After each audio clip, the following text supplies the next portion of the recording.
이런 가운데 아까도 이제 복지부 장차관 말씀해 주셨는데 정부가 주창하는 4대 개혁 가운데 지금 의료 개혁 얘기를 앞단에 한 거 아니겠습니까? 이어서 또 어제 발표한 게 연금 개혁안을 또 내놨어요. 그게 또 하필이면 복지부 소관 업무입니다. 그러다 보니까 장차관의 역할이 어느 때보다 중요한 상황인데 어제 요지를 보면 정부가 현행 9%인 국민연금 보험료를 쉽게 얘기해서 국민연금 가입자가 소득 대비 납부하는 보험료율을 얘기하는 거잖아요. 그거를 13%까지 세대별로 단계적으로 늘린다는 안을 내놨는데 그 연금안에 대해서는 우리 평론가님 어떻게 평가하십니까? 저는 일단 아까 잠깐 말씀드린 대로 이게 쉽게 얘기하면 정부는 더 내고 더 받는다고 주장을 하고 있는데요. 제가 집에서 조금 계산을 해봤어요. 13%까지 보험료를 내고 더 받는 소득 대체율은 42까지 간다. 이거거든요. 근데 맞아요. 21대 국회안을 보니까 13에다가 44 이렇게 돼 있더라고요. 근데 이거는 정부가 받지 않았던 거잖아요. 정부 안 받았죠. 여당이. 근데 이거 심지어 여야 합의로 어느 정도 매만진 아닌데도 불구하고 안 받았습니다.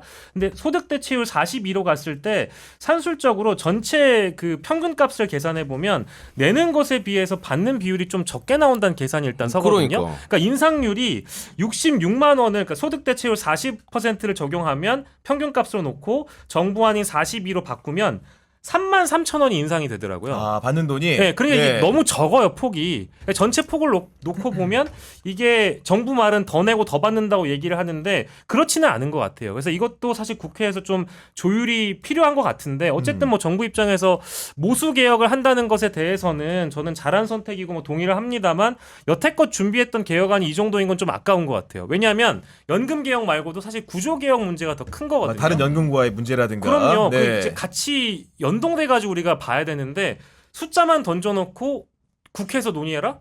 근데 저는 국회 던져놓고 국회가 만약에 합의해가지고 안을 갖고 오면 그럼 이번에는 대통령이 거부를 안 할 건가요? 일단 그 마음가짐부터 출발을 해야 된다고 봐요. 국회에 가면 정부는 과연 받아줄 겁니까? 지금 구조개혁 문제 일단 봐야 될 것 같고요.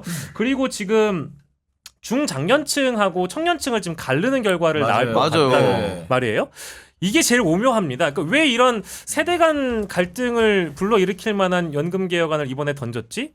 제가 자꾸 뭔가 의심하고 싶지 않은데 이거를 던짐으로 인해서 어떤 정략적 효과를 노리는 건가? 이런 의심까지 들 정도로 약간 지금 이 연금 개혁안이 호기롭게 던지긴 했는데 너무 구멍이 많은 것 같아요. 여야가 한번 논의해봐라 해놓고 나서 여야 합의가 안 되면 또 정부에서 시간을 끌려고 하는 건가? 온갖 의심이 다 드는데 아무튼 아쉬운 부분은 일단 한 건 좋습니다. 근데 본질을 건드리진 못했던 것 같다. 이제 이렇게 평가할 수 있을 것 같아요. 그러니까 정리하면 그거 아니에요? 50대인가? 그 나이 때는 1년에 1%씩 팍팍팍 올리고 네, 20대는 1년에 0.25씩. 그렇죠. 그러니까 20대 입장에서는 그래도 우린 좀 20대 천천히 아니잖아. 왜 그래? 20대인 척하고 20대로 있어 보여요. 지금. 20대로. 예, 보입니다. 그래요? 그 얼굴 나이로 안 해주나? 어쨌든 그 어릴수록 그렇죠, 예. 천천히 올린다는 거 아니에요. 근데 약간 따지고 보면은 더 오랫동안 많이 내고 덜 받을 가능성이 농후하다는 거 아니에요? 약간 팩트는? 어쨌든 뭐 정부가 주장하는 건 더 내고 더 받는다라고 얘기하지만 막상 계산해서 평균치를 내보면 그렇게 인상률이 높지 않다는 거예요. 제가 이거는 좀 저 연금 얘기할 때마다 너무 공허함과 화를 느낍니다. 어. 왜냐하면 정치인들이 솔직하지 않아요. 저는요 이게 어디 기업 구조 조정할 때도 마찬가지입니다. 공적 자금을 투입할 거냐 말 거냐 국민의 세금을 넣는 거거든요. 똑같아요. 그 기업을 부실 기업으로 해서 죽일 거냐 살릴 거냐를 판단을 잘못해 버리면은 돈만 쓰고 기업도 망하는 이런 최악의 경우가 오거든요. 저 공적 연금도 마찬가지입니다. 대한민국은 지금 공해 붕괴 시대를 살고 있기 때문에 공짜 붙은 게 다 망하고 있어요. 첫 번째 공교육, 두 번째가 공영 방송, 세 번째가 이제 공적 연금이에요. 저는 그러네. 이 공적 연금에 대해서 이게 88년도에 처음 제도를 설립한 건데 너무 좋죠. 사회 안전망, 소득 재분배를 위해서 만든 거고 사실상 연금은 원튼 실튼 내야 되기 때문에 이걸 준조세라고도 불러요. 그러니까 결국에는 국민들에게 돈을 이제 지갑에서 유리지갑 빼가는 거거든요. 맞아요. 그럼 생각해 네. 보시죠. 88년도에 그래도 애를 둘씩 정도 낳고 나름대로 우리 인구 구조를 피라미드를 건강하게 짜가지고 이 제도를 만들었단 말이에요. 근데 지금은 출산율이 0.5로 수렴하고 있고 앞으로 좀 있으면 0으로 간다는 거 아닙니까? 근데 그 상황을 전제해놓고 88년도에 아이를 둘 이상은 낳겠다라는 걸 전제해놓고 짠 계산식과 지금은 0.5명밖에 안 낳고 이제 0으로 수렴하고 있는데 이 맞습니까? 그러네. 안 맞으니까 세대 간의 차별하고 세대 간의 경쟁시키고 세대 간에 갈라쳐가지고 유불리를 여기다가 지금 끼워 넣는 거거든요. 그럼 제 생각은 뭐냐? 저는 연금이 소득 재분배 기능을 하기는 해요. 그거는 전 조세제도로 하는 게 맞다. 이 연금을 통해서 할 필요 없다는 생각이 일단 우선 들고, 또 하나는 이미 연금을 해왔기 때문에 이거를 없앨 수는 없어요. 그렇지만 저는 탈퇴권을 주라 이겁니다. 그러니까 탈퇴권을 줘서 개인에게? 지금 이 연금을 신뢰하고 이어가겠다는 사람은 계속 붙고 가시면 돼요. 아, 나 이거 공감해. 근데 만약에 저도 지금 매월 내거든요. 어. 본인이 이거 더 이상 이거 공해 붕괴고 신인규 말이 맞다라고 생각하면 네. 탈퇴권을 주라 나 이거예요. 그거 하고 싶어. 나 그냥 그걸로 엔비디아 살래. 나 그게 좀 더 신뢰가. 아니 그래서 저는 이겁니다. 결국에는 연금이라는 거는 65세든 70세든 아마 수령 연한 계속 늦출 거거든요. 그 더 많이 낼 거예요. 그 세금도 늘 건데 저는요. 우리 사회에서 65세 이상만 어렵나? 라는 생각도 듭니다. 20대는 지금 일자리 구하기 쉽나요?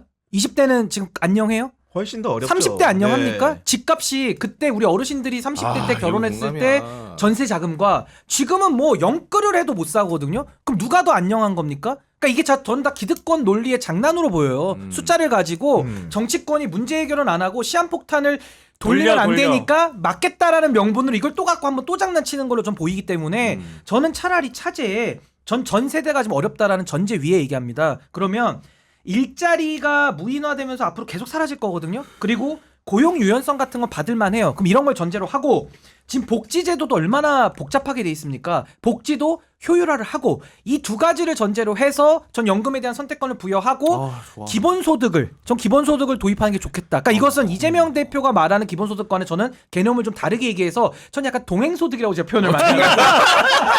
아니, 국가가 동행해 주는 거야. 이거는 오세훈표도 다릅니다. 저는 동행소득. 동행소득인데 민심동행이었죠. 그러니까. 수사시 괜찮죠? 동행소득 연금 좋아. 탈퇴권 전제로 얘기하는 거예요. 좋아. 그러니까 저는 이런 구조 개혁들, 사회 구조 개혁들의 굵직굵직한 것들을 전제로 해서 전 동행소득 개념으로 다 주자 이겁니다. 재정이 되는 여건 네. 내에서. 그러면 20대, 30대들도 연금의 기능을 지금 당장 받을 수 있기 때문에 뭔가 좀 더 도움이 될 것이고 일자리 못 구하시는 분들도 훨씬 좋아질 거예요. 그러면 고용 유연성도 받으면 또 사업자분들도 좋으실 거거든요. 지금은 우리나라 다 경직돼 있지 않습니까? 네. 뭔가 저는 이 사회 구조를 뒤바꾸는 아주 그런 큰 차원의 개혁이 좀 필요한 거 아닌가? 아, 좋다. 우리 지금 신인구의 지금 네. 신인구의 어떻습니까? 신인구의 사랑에 동의하시는 분들은 빨리 좋아요를 눌러주세요. 지금 아니, 구독자들이 창에서 안 그래도 동행소득 너무 좋다고 난리가 하나만 났답니다. 말씀드릴게요. 지금. 인신동행이 없어졌지만 네. 유사는 남아 있습니다. 이 동행소득하고 또 하나가 이제 제로시티라고 있는데 제 이름은 신인구로 불러주세요. 신인구의 사랑에 좋아요 눌러주시고 아니 근데 옆에 자꾸 얘기하실 때 우리 박수산 씨가 아, 나 너무 알아요. 좋아. 아 좋아.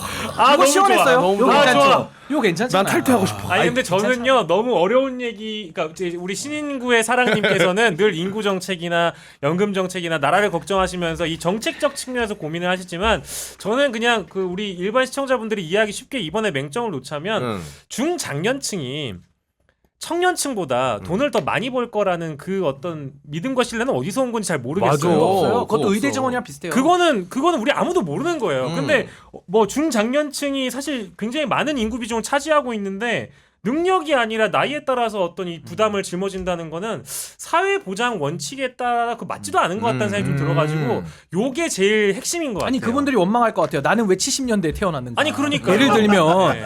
그리고 이게 그러니까 저는요 세대별로도 이게 차이가 있어요. 예를 들면 같은 20대도 누구는 돈이 많은 20대가 있고 누구는 적은 20대도 있는 거예요. 근데 그렇죠. 이거를 경제적인 걸 고려 안 하고 그냥 세대로 끊어가지고 하겠다. 이게 굉장히 무식한 생각입니다. 아, 그러네. 좋아. 진짜. 무식한 생각이에요. 아 좋아. 탈퇴권 어때? 탈퇴권. 아, 좋아. 오늘 유독 우리 선택권. 박수환 씨가 알아요, 지금 알아요. 동행소득 얘기에 너무 격한 공감을 사과가 좋아요, 이게 좋아요. 네.